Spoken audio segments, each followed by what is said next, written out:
Yakov Netsvetov was a man of Russian background on his father's side and on on his mother's, and he was born on St. George Island, a tiny volcanic speck in the Bering Sea. And his father worked for the Russian American company, but he was determined that his sons were not going to work for that company. And he was allowed to stay in Alaska because he had married an Anonymous wife. But he sent his older son, Yakov, to the seminary in Irkutsk at the same time that Innocent Veniaminov was there. Of course, they didn't know anything about Innocent Veniaminov and who he would become, but they were there as classmates, Yakov a couple years younger. Well, they must have known each other. That's because they were the only two Alaskans to be at the seminary. So they're both headed for Alaska. Veniaminov came 2 years ahead of him, devised the alphabet for the Unaman language, and when Netsvetov arrived, the translations were already underway.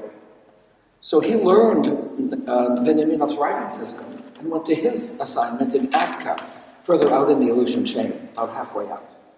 And he had a Russian wife whom he married while he was in seminary. He married there, he was ordained there, and then sent back to his homeland to Alaska.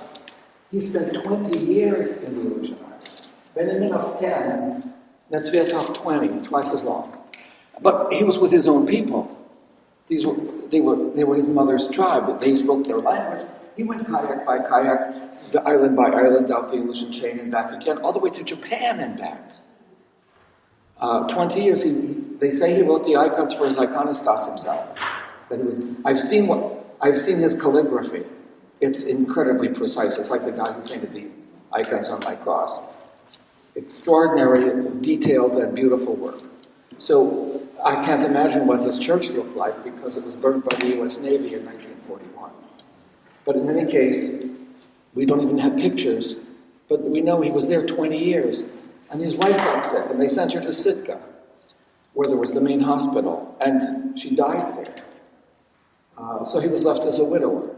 They never had children. He was going to adopt a nephew who also died of, I think, pneumonia that same year. And to make matters even worse, his house burned down that year. So he lost his wife, his adopted son, and his home. 20 years in the Aleutian Islands. Bishop Gregory used to say, any year in Alaska is worth 3 someplace else. So this is now the equivalent, by his calculations, of 60 years in the Aleutian Islands. He petitioned for retirement. And by that time, his bishop was Johann Veniaminov. St. Innocent replied, of course, Father Yakov, after all you've been through and your wonderful work, 20 years in the Aleutian Islands, you can retire as soon as I find a replacement. 18 years later, he finally retired.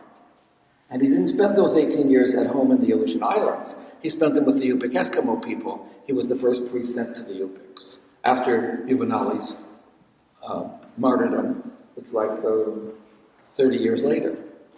And he went to the Yupik region, he learned the Yupik language, he devised an alphabet for the Yupik, he opened the first schools. He did everything for the Yupiks as St. Innocent had done for his own people, the Allies and the Tlingits. So 2 stories about him. It's one of my favorites. At one point, the Indians upriver. Now, the Yupik region is about the size of Ohio. And the Athabascan region is about the size of Texas. It's much bigger, but it's further inland and upriver. And the Indians kept sending a delegate down the Yukon River, come up and tell us your stories. That wasn't his assignment, and his territory was already so big, he kept putting them off, because actually I think he had no intention of ever going there. That was not his assignment, and he had too many villages to visit at his end of the river toward the Bering Sea.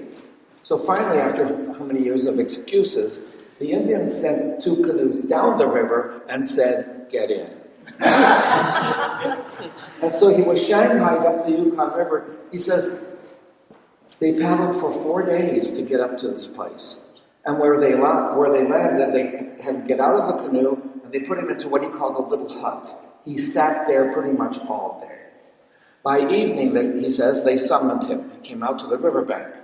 And he calls it the Shagaluk River. We have a different name for it, but it's a fairly wide river, at least as wide as this church. He says the entire river, the surface of the river, was covered with vessels, canoes, baidarkas, kayaks, one sailboat. Over 100. Hundreds of people, because there's 5 to 10 people in each boat, hundreds of people converging at their own initiative on this site. Tell us your stories. So he began. You see, there were enough frontiersmen who had already moved in there and intermarried. He had translators available.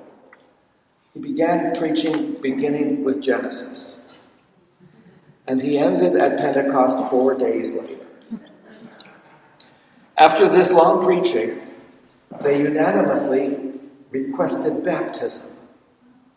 So for the next 3 days, he invited this throng of several hundred, maybe 400 or 500 people, into 3 groups: adult men, women, and then teenagers and children. 3 groups, 3 days. He baptized for 3 days in the river.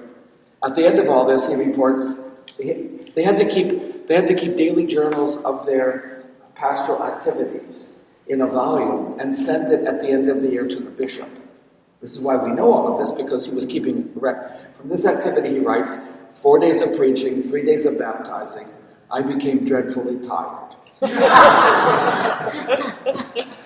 And then he says, but the sight of so many new Christians, people from different tribes, former enemies, now worshiping the true God together as brothers and sisters, gives me such joy that all my physical aches and pains have left my body.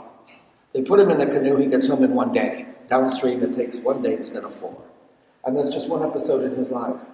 You can imagine, because he was Unamna, because he was Eliud, I don't envision him to be, 6'3" like Benjaminov. I envisioned him to be like 5'2", like most Unamna at the time. So you have this little Eliud guy from St. George Island who went to seminary in Irkutsk, who has lost his family, his wife, now he's dealing with the Yupik Eskimos, and he just baptized like 500 people. And he didn't impose Christianity on them. They came to him. In fact, they forced him to come up and tell his stories. The only thing they made him do was baptize them all. But it's an amazing story in so many ways, because we have this prejudice, I think, I certainly detected at the university, that Christianity has somehow been foisted on people against their will. And a story like this says it's just the opposite. The people, what did Christianity bring those Athabaskan Indian people that they didn't already have? It's a good question. And I would say, from an Orthodox perspective, of course, to start with, the first huge step that happened was people of different tribes were no longer killing each other. They were no longer treating each other as human and humanoid. They're now our brothers and sisters in Christ. And that's what he preached to them. He specifically says, I preached to them about loving your enemies and having cordial and friendly relationships with your neighbor being defined precisely as the one who was formerly your enemy. So this is a huge contribution to the harmony in that entire region that can easily go, if you came in and tried to give them a biblical content exam, none of those people would be able to pass anything like that. But they got the main points already. Forgiveness and patience and love. That's where it's at. And that's what they accepted. And that's what they believed. And that's how he baptized them. The other wonderful story is in following up that story. It's a few years later. He has 2 Alutiiq. He himself is Unangan Eliud. He has 2 Alutiiq from Kodiak Island, 2 Alutiiq helpers. He calls them subdeacons. They probably were, in fact, even ordained subdeacons, but they didn't have candles to carry around for a bishop's hierarchical liturgy. The only bishop in the country was Sitka, more than 1,000 miles away. So he has these 2 helpers, Constantine and Ivan Lukin. And he writes in his journal, in March of, I think, 1853, we've completely run out of food. The fish supply from last summer is exhausted. We're not catching any fish through the ice because, of course, the river is frozen. I'm sending Constantine out hunting, hoping that he can find something, because in a few days the entire village will be without food. So, says Constantine. Next day, no sign of Constantine. Hope he'll return soon. Next day, no sign of Constantine. Situation becoming desperate. Babies crying. No food left in the village. 4th day, starvation imminent. We're praying for Constantine to come back. Final day. Thanks be to God, Constantine has returned with 3 caribou. This is in Sviatov's journal, March of 1853. Now, at the end of the year, this was outgoing mail. He would bind it up with ribbon and a wax seal, double-headed eagle, send it to Sitka. The bishop in Sitka would then, at his leisure during the winter months, pick a particular priest, report, and start reading it, and find out what was going on in that distant mission statement he had never seen. So we actually have Bishop Paul's journal, his copy of Nitzvetov's journal. And he must have been something like a school teacher, because as he's reading Nitzvetov's journal, this whole section I just quoted, he's making pencil marks in the margins. Like I said, like a school teacher might correcting a boy's paper. So I'm sending Constantine out, so forth. The bishop writes it in the margin, Bože moj, oh my God, right? No sign of Constantine, Gospodи pomiluj. It's getting worse. And then finally at the end, Constantine has come back with 3 caribou. And the bishop writes in the margin, Мясо через посту, meat during Lent.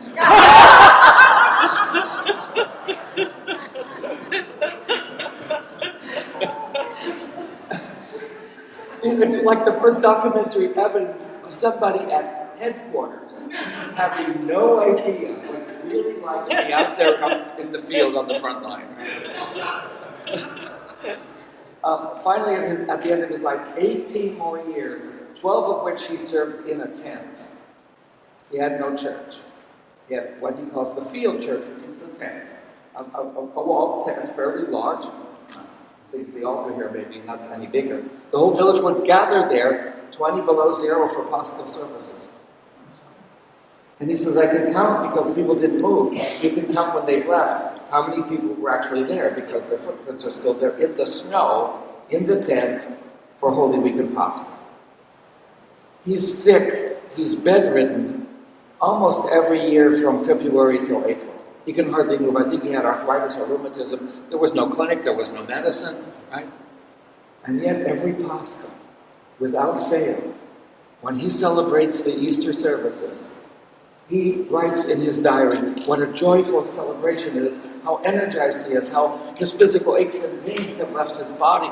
He's rejuvenated year after year after year simply by the joy of Paschal. And it shines through in his annual reports. No matter how sick he's been the previous months. Finally, he kept begging for help. This is huge territory. He's the only priest with maybe 80 villages to visit. It's impossible. It's exhausting. And he's no spring chicken anymore. He's at least in his 60s by now. So finally, they sent him a helper. Someone from Siberia who was literally crazy. You understand how this happens. They're begging for someone to go to Alaska. There's this weird guy we need to get rid of. Let's send him. And that's what happens. But the weird guy caused him a good deal of aggravation, because he wrote to the bishop accusing Father Yakov and Constantine and Ivan Lukin of mass murder. It's a completely insane, illogical, and improbable accusation. But the new bishop in Sitka has no idea who's who, and so he summons them all to Sitka to get to the bottom of this. It's 1,000 miles to Sitka. The other guy who made the crazy allegations, in the meantime, dies. So he doesn't even show up. But then Sviatov, in obedience, shows up, and the bishop realizes immediately it's just nonsense. It couldn't be. He knows this. Now he knows this man. So in any case, what was happening, by the way, was the smallpox epidemic. And Father Yakov had been given vaccine to vaccinate the people up and down the river. Those that accepted the vaccine survived, and those that didn't died. He wasn't responsible for the deaths of the people who refused to be vaccinated, but that was the somewhat superficial basis for this completely nonsensical allegation. Anyway, he spent his last 3 years of life in Sitka ministering to the Tlingit community, and was buried at the doors of the Tlingit church. Now, when you read his journals, which we almost accidentally, I would say, providentially discovered some years ago at the community, at the village where he served, in the attic, the only box left behind. The church had been abandoned because they built a new building, and they left this crate up in the attic that nobody knew what it was. It was all in Russian, handwritten. and the Bethesda journals. That's why we know so much about him. Reading those who say, if he's not a saint, there's no hope for any of us. 38 years of ministry, 20 in the Aleutian Islands by kayak. Translating the Gospel of Mark, Luke, and John, he translated into his own language. Painting the iconostats, traveling by kayak all that distance, losing everything, and then being reassigned to the Yukon Delta, serving in the tent. He got his mail once a year. He came by ship to St. Michael's. He had to paddle down the river, out to the ocean, pick up his supplies and mail, and paddle all the way back. Some years the river froze, and they had to unpack everything and take it by dog sled. We complained when DHL was one day late. He had mail once a year, right? We complained there was a draft in the church. He's in the 20 below zero in a tent for 12 years. Almost anything we can complain about, he had it way worse. And he endured. And what kept him going? Pasta. The icon I asked to have painted for his canonization when he was glorified, I dressed him in Paschal white. He needed to be celebrating Pascha in his icon. Others have done other. Well, the Russians changed to red, right? So there are other icons of him wearing red vestments, but I prefer to have him in Paschal white because it seemed to me that was the whole point and purpose of his ministry, to bring the joy of Pascha to those people, and he did. The most joyful hymn that I know, besides the Paschal Tropar itself, Christ is risen, the one I hear and rejoice just to hear it sung in Yupik, which is his translation, is the hymn that we sing at Matins, having beheld the resurrection of Christ, right after the Matins Gospel. In Alaska, we sing it right after communion. It's in the text, but the deacon's supposed to recite it kind of quietly and reverently as the part of as the discourse is being emptied into the chalice.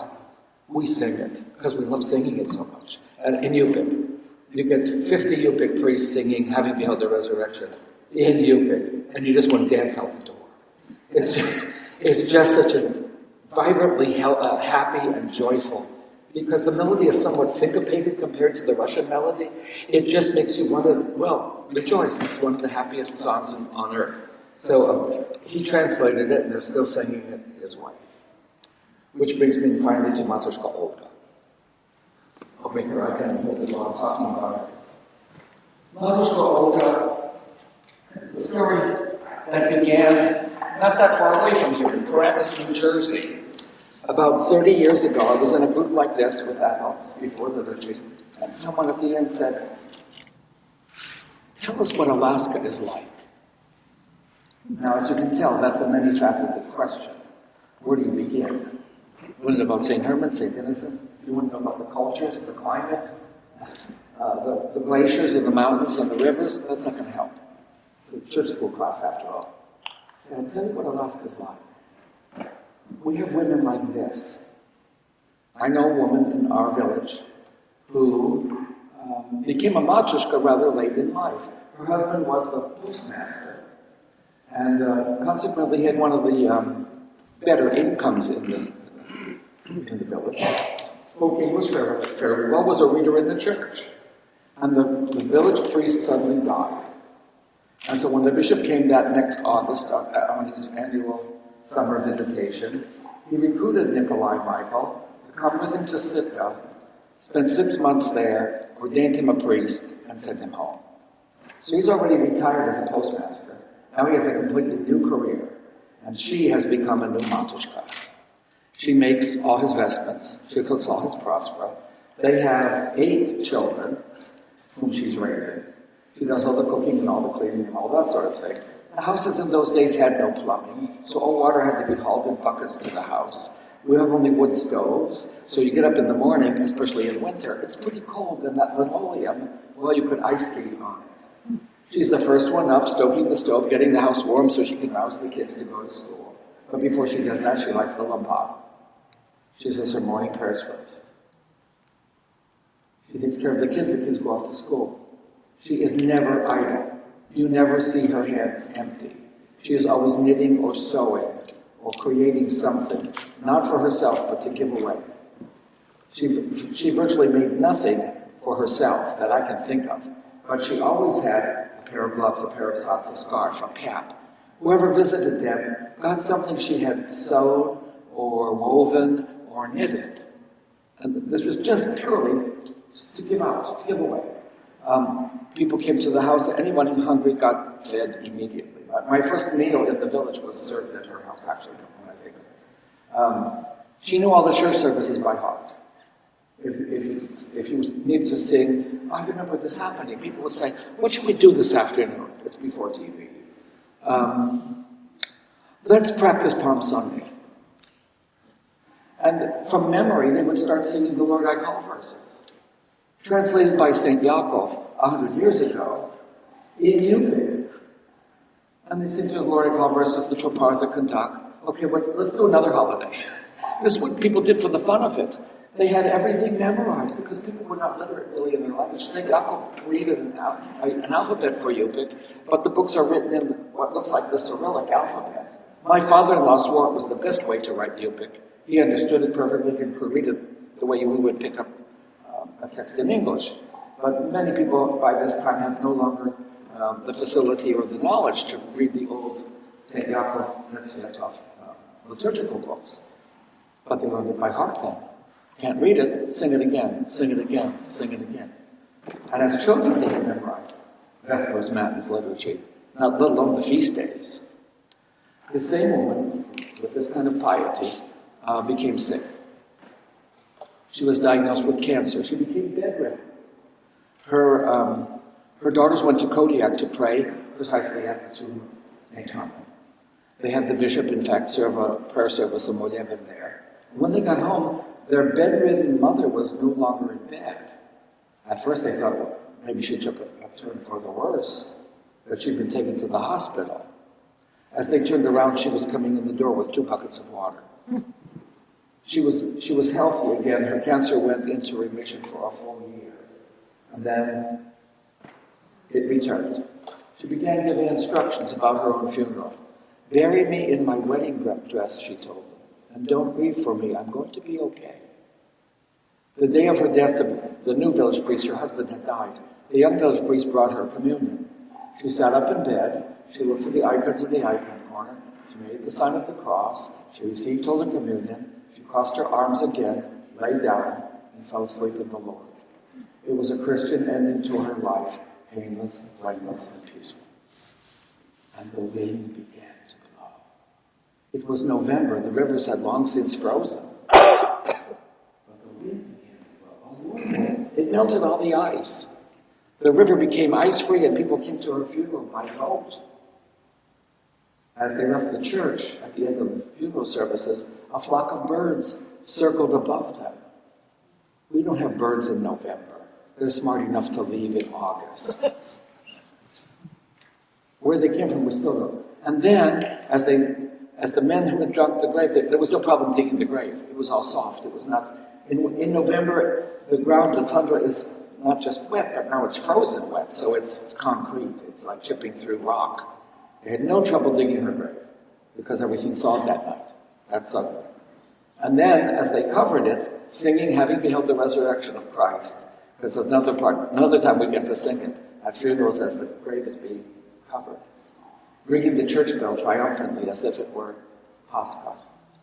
The wind began to blow. People hurried to their boats and got home, and that night the river froze again. It was as if the earth itself had opened to receive her, and then closed again after she was there. I told that story in Paramus like 30 years ago, and then when I was writing the book Orthodox Alaskan, I decided I should write that down. That's a pretty good story, right? So there's 2 or 3 pages toward the end. Simply says Matushka Olga. 10 years more went by. 1995. I'm about to leave for my sabbatical in Russia for the year, teaching at the St. Tikhon Institute. And I get a letter the day before I leave from a woman I don't know who tells me she's not Orthodox, she's not Christian, she's married to a Hindu man from India, but she's had a vision of this It's very strange. She doesn't know it's a vision, a dream. She doesn't know if she's asleep or awake. It's not clear. But she says, suddenly I find myself in a birch forest. And it's obvious to me that the woman coming toward me is the Theotokos, the Mother of God, who says nothing. She walks right by. And behind, she gestures, there's someone behind me. And then another woman, shorter woman, comes behind her, and she signals, follow me. Nobody says anything. She follows this woman through the forest. They come to a hill. She calls it the Hill House. If you've watched any of the Hobbit movies, you know what I mean. It's actually like an igloo but made of sod, which is exactly what Yupik people lived in 100 or more years ago. And the woman takes you around the house, and there's a kind of tunnel entrance. The woman described what it smelled like, and it's exactly what the tundra does smell like. She used comparison with spices with which she was familiar. The woman, again, wordlessly gestures for her to lie down.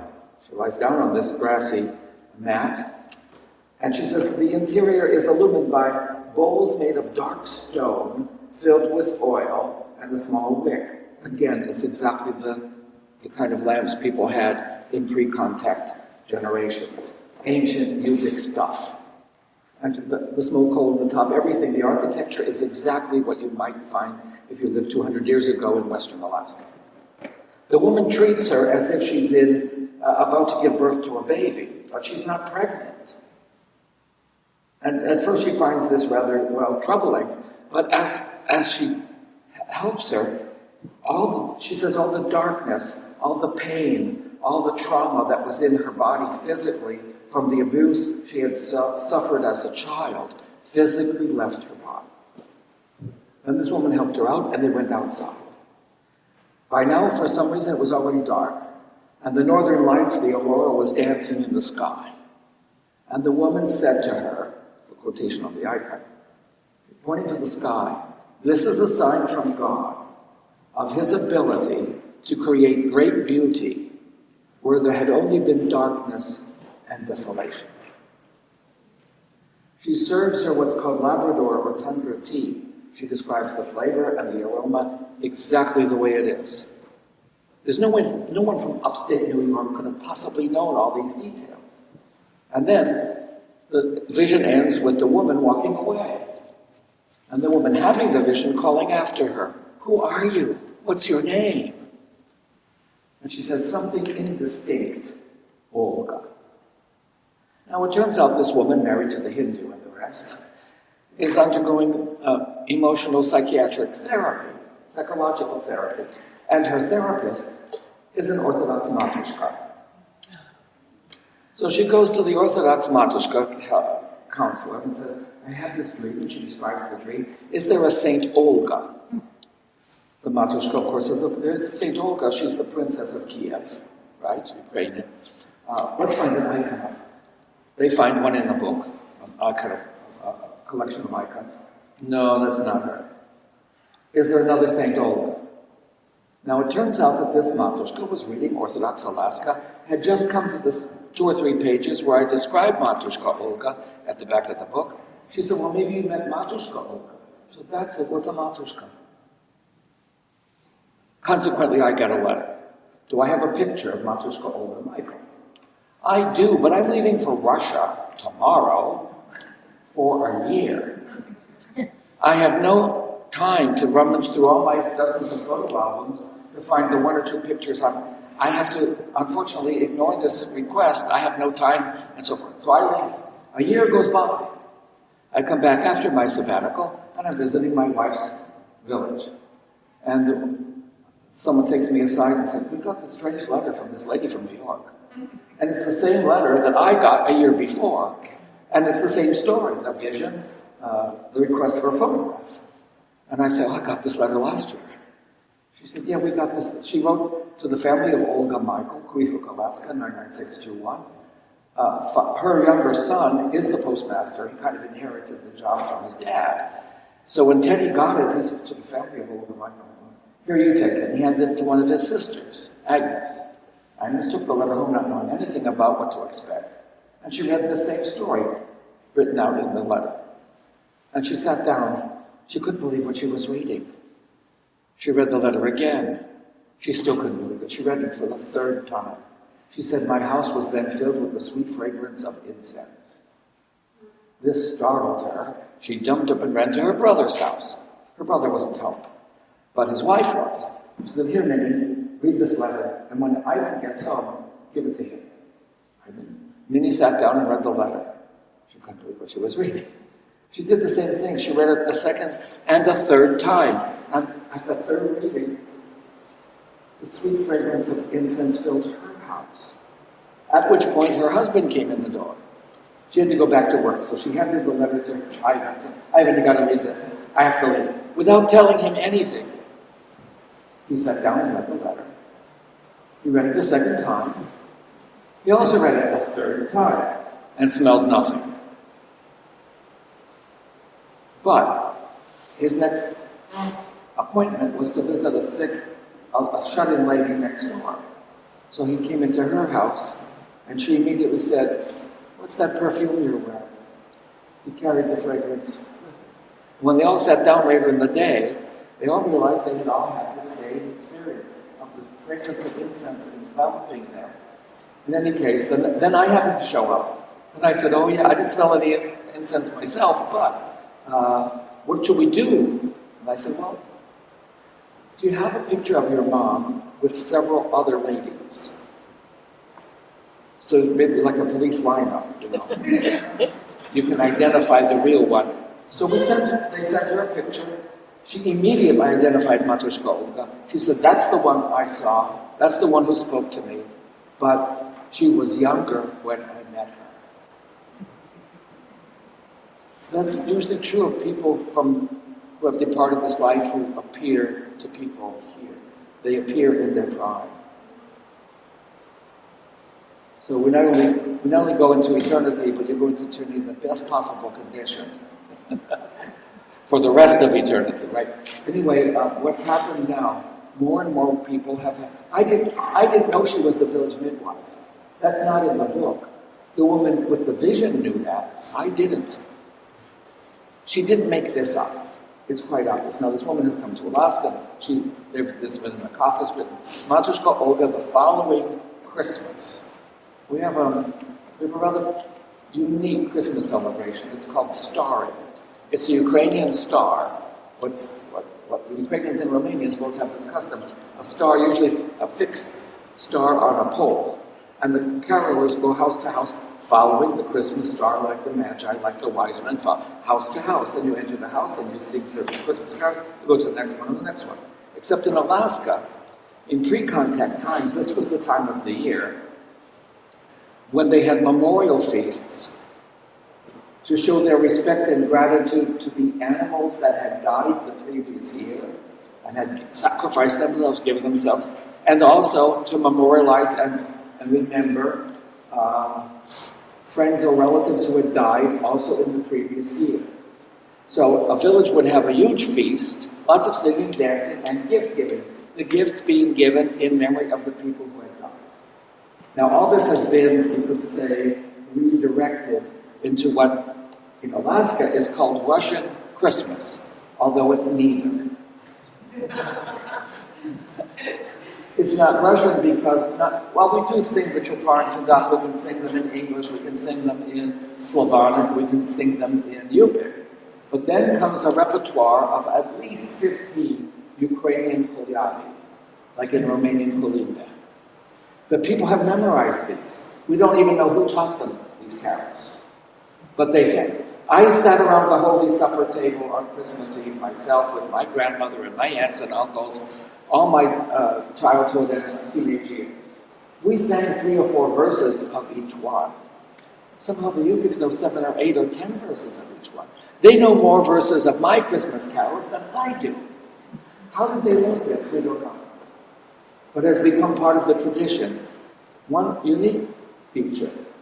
Our stars twirl like big pinions.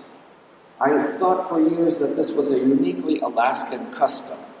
Until 1993, when Patriarch Alexei II came to visit Alaska, and there was horrible weather. He and the current Patriarch, Kirill, as a metropolitan, flew to Spruce Island in a Coast Guard helicopter. But there was one other bishop in their entourage, Bishop Sergei of Ternopil, western Ukraine, who was left behind because there was no room in the helicopter. And he was actually the most monastic, the most excited about coming to Alaska specifically to get to Monk's Lagoon, and then he was the one left behind. So I said to the students at the seminary, let's try to cheer up Bishop Sergei. Let's bring out the Christmas star and show him, because he's from Ukraine, show him what we know from his cultural background. So I brought out the star and started singing. And he was, well, delighted and really surprised. How do these Eskimos know my songs, right? Twirling the star. And then we asked him, Your Grace, in Ternopil, where the Pachayev monastery is, Lava, in that region, has this custom survived? Because it was illegal in the Soviet era to have any kind of religious demonstration, out in public. He said, well, we didn't risk going house to house. We gathered all the stars from the neighboring villages, and they each gave a concert of their own repertoire, twirling their stars. He said this in Russian, and at first I wasn't sure I heard right, so Your Grace, did you say twirling your stars? He says, yeah, I know the other places, the other oblasts, the other counties basically, don't twirl their stars, but that's the custom in mine. We can even pinpoint where the twirling of the stars began. In one particular oblast, just slightly east of Lviv, because that's where they twirl the stars, and they still twirl the stars now, and we twirl ours. I thought it was uniquely Alaskan until Bishop Sergei came and told us, no, you're not the only ones, we twirl ours too. In any case, the star came to Matrushka Olga's house, to the same house that was filled with the fragrance of incense the following January, we're on the old calendar. And no one noticed it at the time. People had digital cameras and took pictures of the crowd. There's 100 or 200 people singing. The house is packed with people, and there's only a table with maybe 10 chairs. They're all going to eat. The family has been preparing for the star to come to their house since last June. They've been gathering meat, they've been picking berries, they've been preparing, and the gifts they're going to give, especially if someone in that family had passed away the previous year, there are gifts for everyone who came in memory of the person. It's a major, people spend thousands of dollars for the Christmas star once a year to visit their house. So, one of the grandchildren is taking pictures with a digital camera, and everybody left, and he's sitting there going through his pictures, deleting out the ones that were blurry, because there's always a good deal that nowadays that you can discard.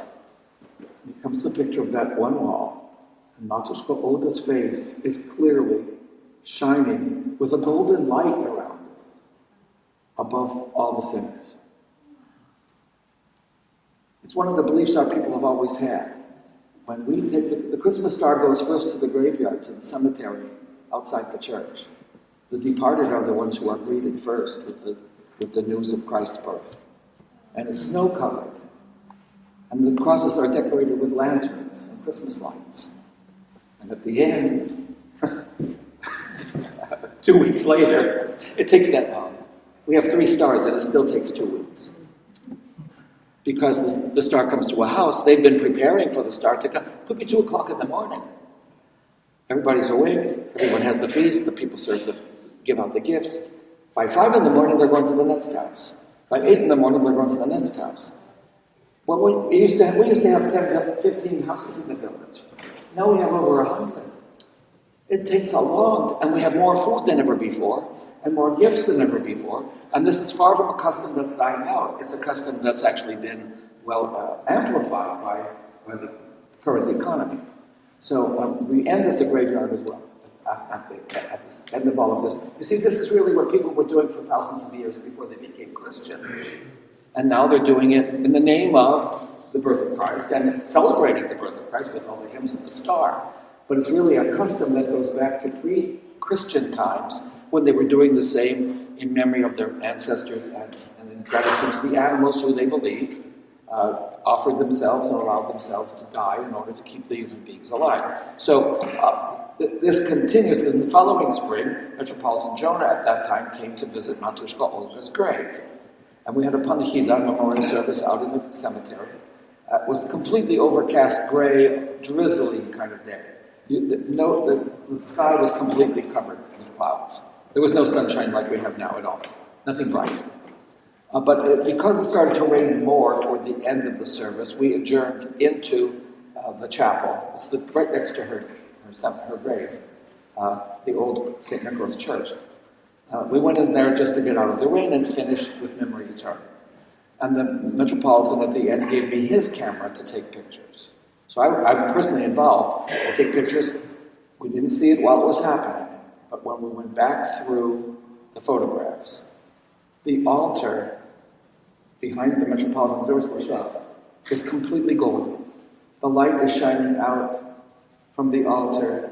It's what we read on the Feast of Theotokos, of the glory of the Lord filled the house of the Lord. It's the sanctuary filled with that bright golden light, which was also present at Christmas around her face the year before. Now it's the altar of the church that's filled even more intensely. You could say, well, it's just reflecting off something bright or golden.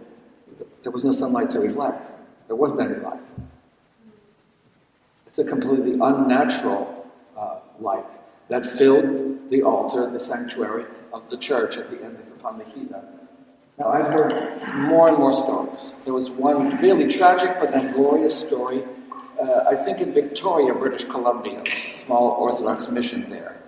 10 women in the parish, give or take a month or two, all became pregnant at the same time.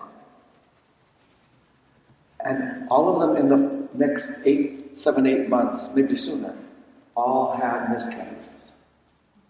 So at first the whole parish was delighted we're having all these babies, and the next thing you know, they're thrown into great sadness and despair because all 10 women lost their babies.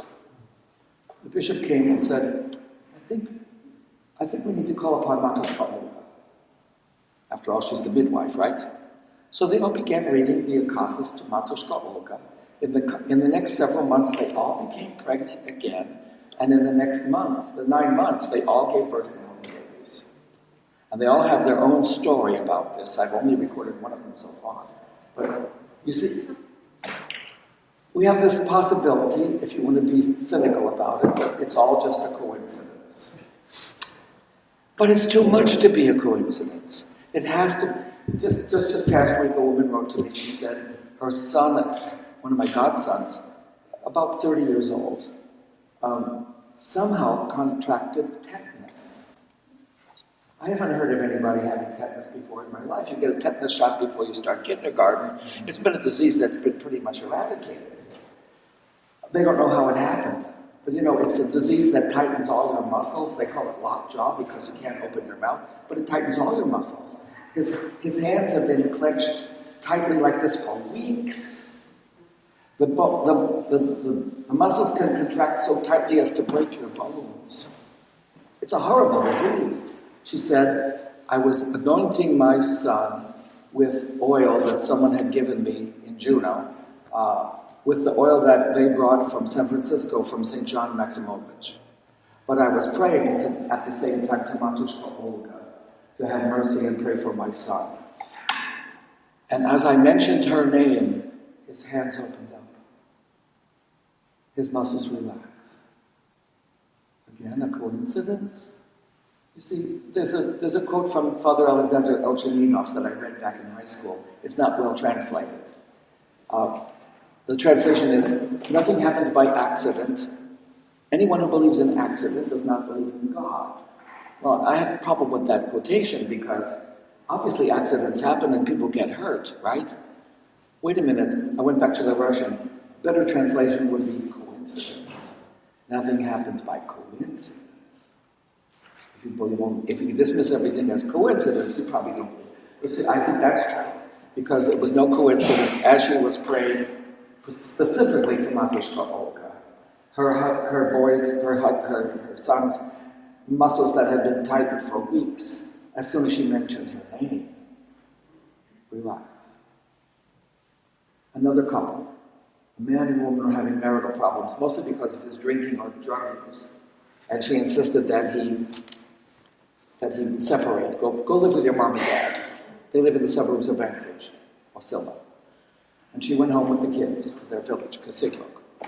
But she was disturbed about this separation. She didn't want to see their marriage end. And she was praying for her husband to somehow end his addictive behaviors. So she went to the local deacon, and he said, well, let's pray to Matushka Olga.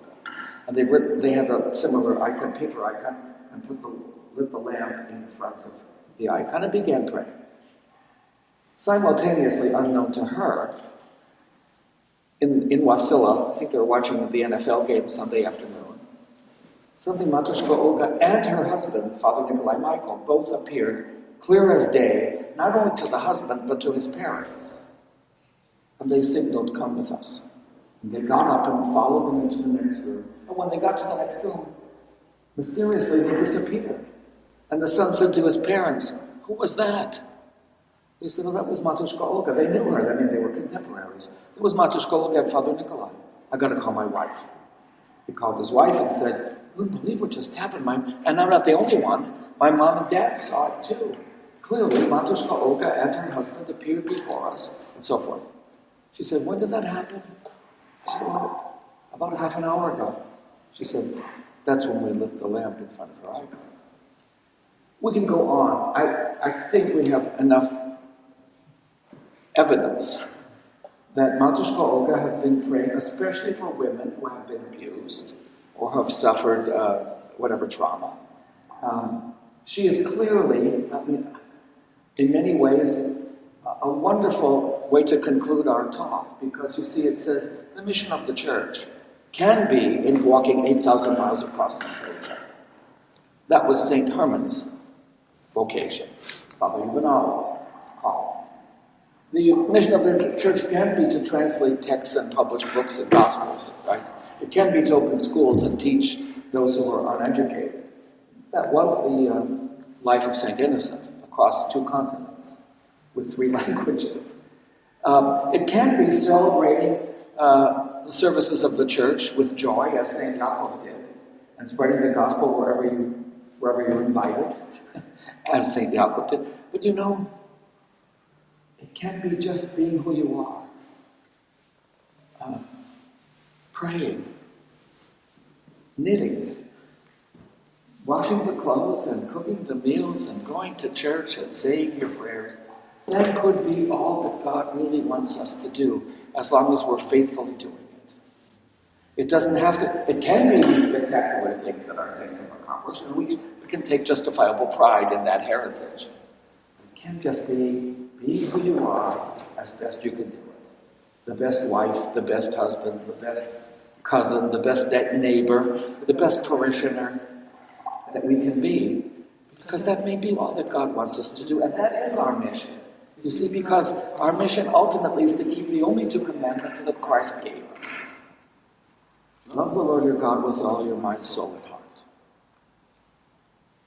St. Herman once asked the children in his class, children, who do you love the most? And they said, oh, we love God the most. They knew the right answer.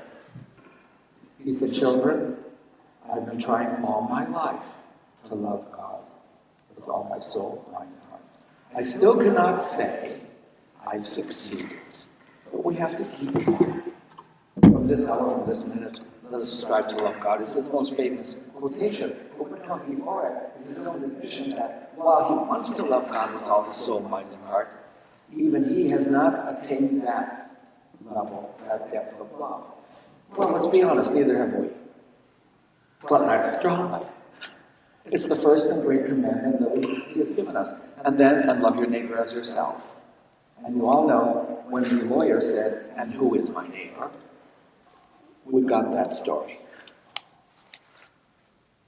And the significance is not just that there was a good Samaritan, because for Jews there were no good Samaritans. Samaritans are heretics. Samaritans are the ones who have betrayed the true faith. They're not just people of another religion. They used to be Jews, and they have left the true faith. So it's worse than, if you're born a Hindu, you're born a Muslim, that's what, these are people who have been born in the true faith, and they've left it. It's that they've distorted it, they've corrupted it. You have nothing to do with them. By Jewish law, you're not allowed to talk to them. They don't talk to you. You never eat or drink at the same table or from the same utensils. There's a complete break between you and them. You can be friendly to people of other religions, but not the Samaritans. And by your own religious law, you're forbidden to have any contact with them. That's the full meaning of what happens here. The priest and the Levite pass the man by. Why? Because if they touch blood, they're defiled and they can't enter the temple. So they're keeping their religious law by avoiding the man who's been robbed. And then the other guy is violating his religious law by having anything to do with this apparently Jewish victim, right? So what's the point? Love trumps everything. Even religious laws can be set aside because mercy is more important. Because if you don't get that love is what the whole thing is about, you've missed the whole point of having anything like a religious law. If your religion has made you angry and bitter and hateful, you've got to reconsider the way you interpret your religion. And so, you see, this is part of the mission of the church, to never become those kind of spiteful, nasty people, but to move in the other direction, tough as it may be. I've often thought, it is the hardest thing in Christianity to love your enemy, because it's a contradiction. By definition, your enemy is one who hates you, and you're supposed to hate him back. Love your enemies makes no sense. That's what St. Yaakov brought to the native people of Alaska. That's what the Ten Commandments, nobody has figured that out on their own. Love your enemies. Bless those who curse you. Do good to those who hate you. The Samaritan is an enemy, but he overcomes that animosity between his people and theirs and shows mercy. Go and do likewise. That's our mission. And that's a mission we also take seriously. Matushka Olga did. That's really all she did. She provided nearly everybody that knew her something she knitted, something she sewed, something to keep warm. She fed the hungry. She went to church. She said her prayers. She had a Christian ending to her life, painless, blameless, and peaceful. Hopefully that's what God will have us all. As long as we be true to our own mission, to love God, to love our neighbor, to do the best we can with what we've got. That's really the message of her life and her, and I think that's why God has sent it to us, because we need to be reminded of that. And of course, women across our country suffer terribly from all kinds of neglect and abuse and violence. And she's there to be their protector and their intercessor. And I think that's the other reason why God has revealed her to us as a saint, because we need her right now. That's no coincidence. Now, the last thing I wanted to show you, because you haven't seen Alaska, we have this big controversy in Alaska called the Pebble Mine. Pebble makes it sound like a little small stone. It's the world's largest open-pit gold mine. It threatens the survival of at least 20 of our villages downstream. That's a fourth of our diocese is being threatened by this so-called development. That will almost certainly, we'd say almost, every gold mine of this design has always poisoned the water downstream from it. Downstream from this gold mine, proposed gold mine, is the world's largest wild salmon fishery. The state of Alaska has already voted unanimously against the mine. Our governor, however, has decided that he likes the idea, and so has our president. So it's back in the headlines. This is the video we made of sprinkling of water some years ago. It shows the importance, though, of the church and how it can relate to current controversial issues when necessary, because we hold this water sacred. I don't know if you can make this up, but this is the hole in the ice, and this is the cross that came out of it. I'm not quite sure how they did that. This is at the village of Igiag. This lake is the size of Connecticut. But I think it would be nice just to end this so I can sort of take you to Alaska and let you see. And see here are people singing, here the bishop, and the Bishop Benjamin, who was bishop born in Pasadena. After this great blessing of water, we went to 5 different villages. He said to me, I've never been that cold in all my life. When I asked him to come back and do it again next year, he said, you do it. But anyway, you can see the tape.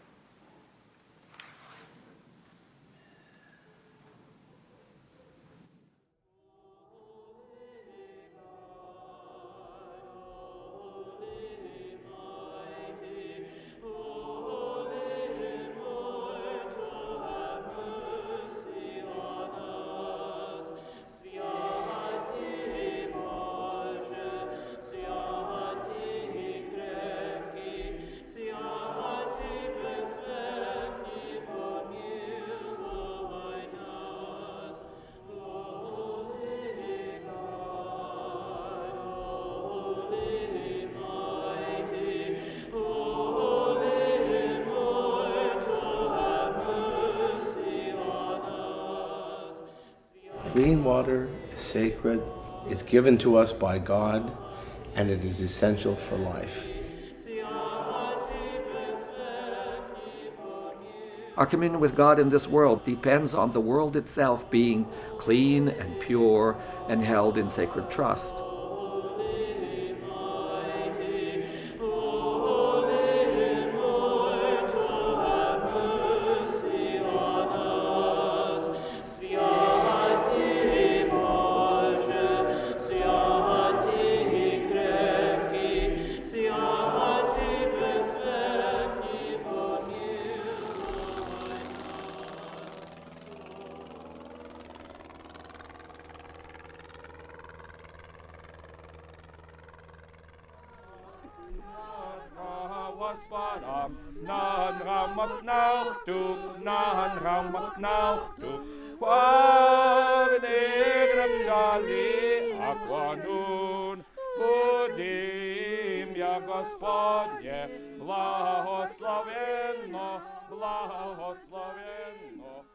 For thou art our God, who through water and the Spirit hast renewed our nature, grown old through sin. Thou art our God, who with water didst drown sin in the days of Noah. Thou art our God, who by the sea through Moses didst free from slavery to Pharaoh the Hebrew race. In sanctifying the waters, we're sanctifying one of the most basic elements for life in the universe. As far as we know, there is no life without water. And at this time, when part of my flock is threatened by the proposed building of the Pebble Mine, we've come out here to remind them and remind others of how important the water is for their survival. We are here in southwestern Alaska to make a statement of solidarity with the native Alaskan people here, that the church, that God, we believe, affirms their inherent right to live in this region as they have for more than 10,000 years. Do thou thyself, O Master, sanctify even now this water by thy Holy Spirit. Do thou thyself, O Master, sanctify even now this water by thy Holy Spirit. Do thou thyself, O Master, sanctify even now this water by thy Holy Spirit. Grant unto all who touch it, anoint themselves therewith and partake thereof sanctification, blessing, cleansing, and health. And called thee his beloved Son, and the Spirit, in the form of a dove, confirm the truthfulness of his word. O Christ, our God, who hast revealed thyself, and hast enlightened the world, glory to thee. When thou, O Lord, wast baptized in the Jordan, the worship of the Trinity was made manifest. There are sins against human beings, but there are also sins against nature. There are human actions that should not be undertaken because they will defile or desecrate the land itself, which is held in sacred trust from one generation to the next. We want to remind the people here that their choices that they make today are going to affect their children and their children's children, and a way of life and culture that's been here in Alaska for 10,000 years.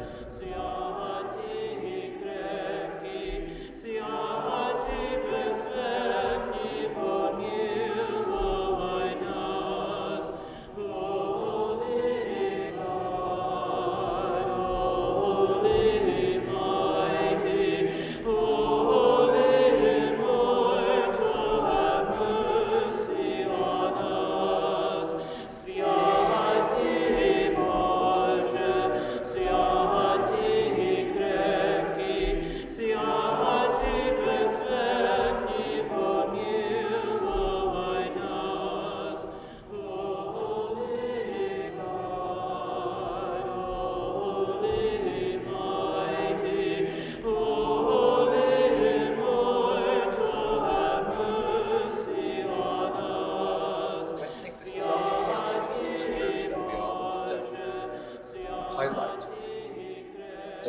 most famous verse, perhaps in America at least, you see it every NFL game because someone unfolds it, John 3:16, right? For God so loved the world that he sent his only begotten Son, that whoever... Okay. It's badly understood, actually, in English. Because, you see, in Greek, the word for world could be ikoumeni, the people of the world, the inhabited earth, as is often said, or cosmos, the whole creation. Most people, I think, quoting John 3:16, assume it's ikoumeni. For God so loved the whole of humanity, the people of the world, he sent his Son. But that's not it. The original Greek is, so for God so loved the whole creation, that he sent his Son, the cosmos.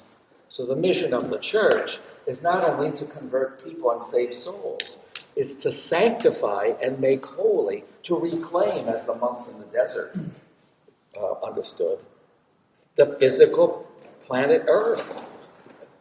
It's God's creation. He saw it, called it good, and blessed it in the beginning. Our sin blinds us to that. And by performing the great blessing of water, you could say our eyes once again become open to the fact that it's all holy. It was all meant to be blessed. We don't have just the Eucharistic bread and the wine in the chalice to sanctify us. The whole world originally was Eucharist. Everything in the garden is blessed, except the tree, the one tree that's not. And that's the one humans choose. Life without God. But life without God is suicide. Life without God is death. If the whole world is cut off from God, everything in the world dies. Human beings were meant, as St. Maximus the Confessor says, human beings are the connecting link. They're the only creature that has one foot, you could say, in heaven and the other on earth. A soul and a body. So human beings were meant to be the connection between creator and creation, between the eternal and the temporal, between heaven and earth. And we've refused to fulfill that role. And by breaking the connection, everything on this side deteriorates and dies. And so Christ comes to restore that connection and make it possible for us once again to be the agents by which heaven and earth, creator and creation, are reunited. The great blessing of water is one way we do it. We invoke God's blessing on water, the element out of which every living thing is mostly made. You and I are about 90% water. We're just water with a few other elements thrown in. Walking around, talking, thinking, singing, chanting, whatever. But we're water. Every living thing, when we go send satellites to other planets, we're looking for water, because if there's water, there could be some form of life, or could have been some kind of life sometime in the past. We can hope that there was or could be life in that place. Water is life. Blessing water is blessing the very element out of which all life is made. It's the substance that we all are. I have a wonderful friend who recently died this past week. He lives in Sitka, rainforest. And he has a wonderful book called The Island Within. And in it he says, I could complain about the rain. It rains here almost every day. Over 300 days of rain in Sitka a year. We're lucky if we have 60 to a month with sunshine. So it's rain. It's a rainforest. That's why they call it a rainforest. It rains. I could complain about the rain, but then he says, I imagine myself turned back into the rain water from which I came. I imagine my mind of sometimes a glistening clear lake and sometimes a fog bank, impenetrable. I imagine my heart, a thunderstorm pumping the rainwater that surges through my veins. I'm a man made of rain. I read that to my students when they start complaining about the rain. The Trinket people say, are you sure a white man wrote that? Because it is such an indigenous way of seeing. In any case, I think this is a whole aspect of our mission, since that was our theme today, that we often neglect. We should be famous for the church that blesses the natural world. Nobody else is going to do it. I think the Roman Catholics have forgotten how, and the Protestants never did. We're the only ones who can invoke God's blessing on the Potomac River. Imagine if it doesn't have to be January, I understand. If we can do our rivers in January. But I understand, you're not St. Yaakov Nitzvatov, and neither am I. There are other days of the year. September 1st is the Ecclesiastical New Year. The Ecumenical Patriarch issues an encyclical on the creation and the environment every year on September 1st. It's warm enough still here. It's summer, actually. August 1st is another day in which you can perform. You don't have to wait for January 6th to do water, but I think we should be famous for it. I think the whole of the United States should know that we Orthodox Christians are the ones who invoke God's blessing on nature, on the waters especially. And, if the Green Patriarch in Europe can be famous for being green, we can be famous for the one Christian denomination. Because a lot of people, I realize, even kids not in my own Sunday school class, but in neighboring ones, like the Lutherans and the Presbyterians, they've fallen away from Christianity because their main concern spiritually is the environment. And they don't think that Christianity has anything to say about the environment. Well, maybe not in their tradition, but it certainly does in ours. We believe that the mission of the church extends to the re-sanctification or the reclamation of the natural world. It's God's. It's supposed to be sacred. It is sacred. We've lost sight of its inherent sanctity, and the great blessing of water and similar services are just there to remind us of what we've forgotten, because it's always there. It hasn't been revoked. It's just that we're not aware of it. It's not so much that we're making the water holy, it's we're making the water holy to us.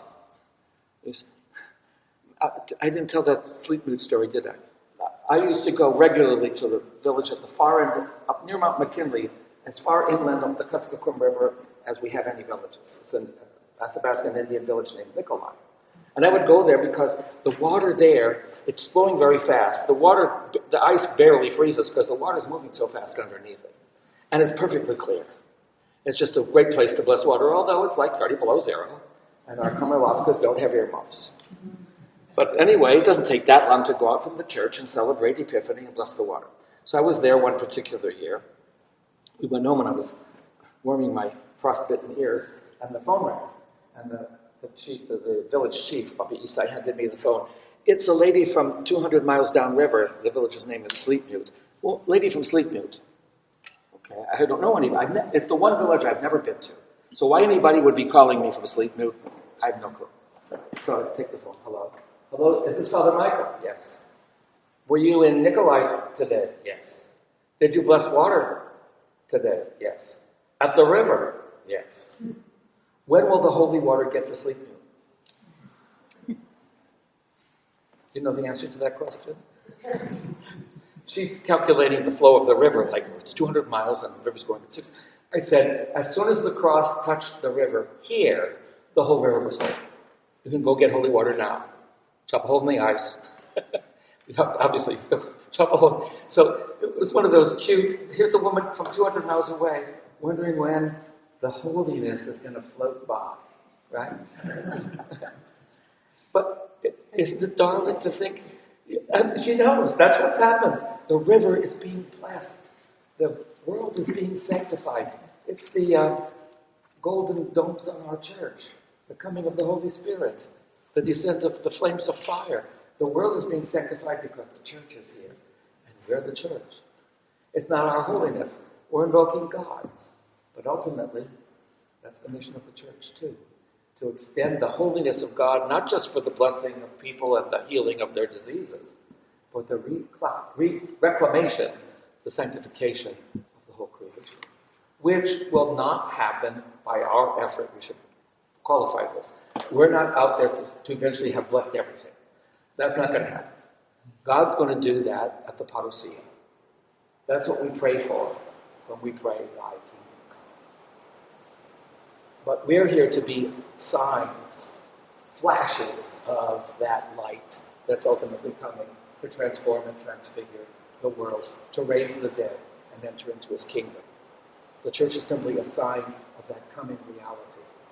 The proclamation of that as a truth, and the experience of that in our worship and in our sacraments. And also, in the great blessing of water. By the way, Archbishop Benjamin got the back page of Alaska magazine for 3 months in the summer. There were pictures of him and the cruciform ice hole, and the people gathered around. And those were all of some of our smallest villages. The other places where we had hundreds of people, but the videographer couldn't get a good shot at when there were too many people. So anyway, they have a picture of him in the water and the big hole, cruciform hole. And the headline on the back of the magazine read, "Someone has to speak for the water." That's what I'm saying. We should be famous for that. That's what we're good at. That's what we have to offer, even American Christianity, that no other tradition has to offer. And to those people who are falling away from Christianity because they say it doesn't have anything to do with the environment and the... No, that's not true. At least in the Orthodox tradition, for God so loved the cosmos. Thanks for being here.